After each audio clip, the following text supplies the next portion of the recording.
everyone, Effie here. Today I'm going to make this card using our fresh cut Peonies layering stamp set and our two-piece foliage cover plate die. So I'm going to start off by stamping two of the three-step Peonies in this set using our Ruby Collection layering inks.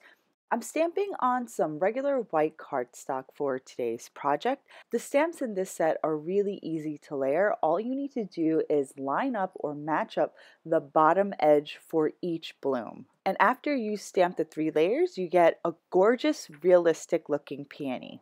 This is the largest bloom in the set, so after I'm done stamping the largest bloom, I'm going to go ahead and stamp 2 of these peonies. These are kind of side view peonies, and they're really pretty and very easy to line up. You don't even need a MISTI or stamp positioning tool for this peony. I only use a MISTI for today's project because usually if I try to use an acrylic block, my head will get in the way. Next up, I'm going to stamp my foliage using our minted layering inks.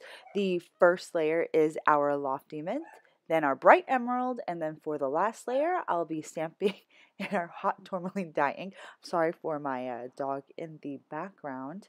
He's a little rowdy today. Anyway, so after I've stamped all of my elements, I'm going to die cut everything using their coordinating dies. I had a little bit of fun with this card because I've been doing watercolor florals for so long now, so it is actually really refreshing for me to go back and use some of our older stamp sets, especially when they feature individual blooms that you can customize the floral arrangement.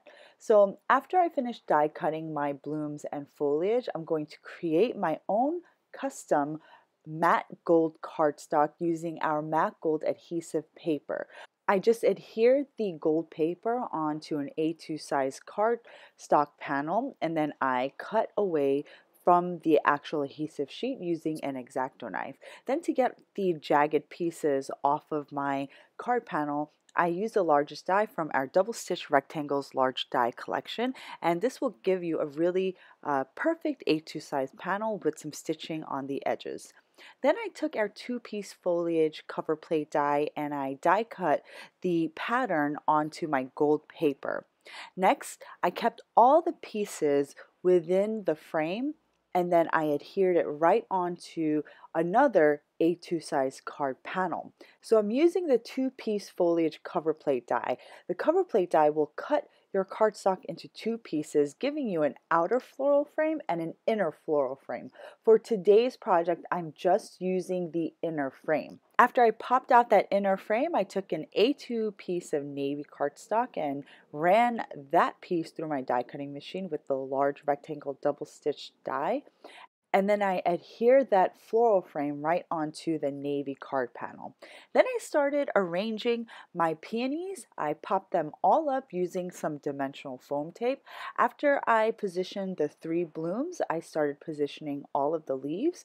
Now some of the bottom portions of the leaves may get in the way from you positioning them perfectly or customizing it the way you want, so you can just snip off the portions that hit the foam tape from under the peony. I use the extra leaves that I cut off from the leaf clusters because I really don't like to waste, and I try to reincorporate them into the project that I'm working on. Once I've popped everything up onto my card panel, I took the thank you sentiment from our Chandelier stamp set and I stamped this sentiment onto some white cardstock using our Noir Dye Ink, which is a crisp black dye ink. Then I cut it out into a rectangular sentiment strip.